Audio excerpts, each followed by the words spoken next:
ఈ పద్యంలో చెడ్డ గుణాలు కలిగినటువంటి వ్యక్తి అందరినీ మోసం చేస్తూ శత్రుత్వాన్ని పెంచుకుంటూ సమస్యలను సృష్టిస్తూ తను నాయకుడు కావాలని ఏ విధంగా అనుకుంటాడో వ్యంగ్యంగా విమర్శనాత్మకంగా వివరించడం జరుగుతుంది. కలికి చెలికాడు యమునకు వలపు కాడు.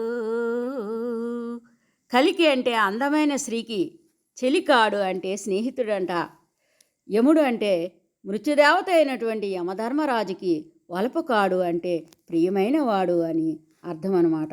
మోసములకు తావు, మోసాలు చేయడంలో నిలయమైన వాడు అంటే తావు అంటే స్థానం, మోసాలకి స్థానము కలిగిన వాడు అని అర్థం అన్నమాట.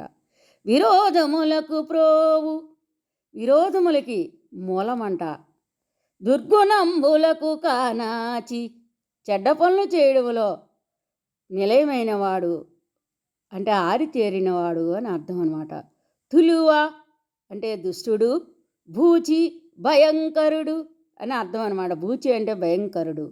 చికాకుల నుంచే ఈ ఇంచు తేరు అంటే సమస్యలన్నిటికీ ఈ దుష్టుడే యజమాని, ప్రభువు అని దీని యొక్క భావం. పద్యాన్ని మరొకసారి ఆలపించబోతున్నాను, వినండి.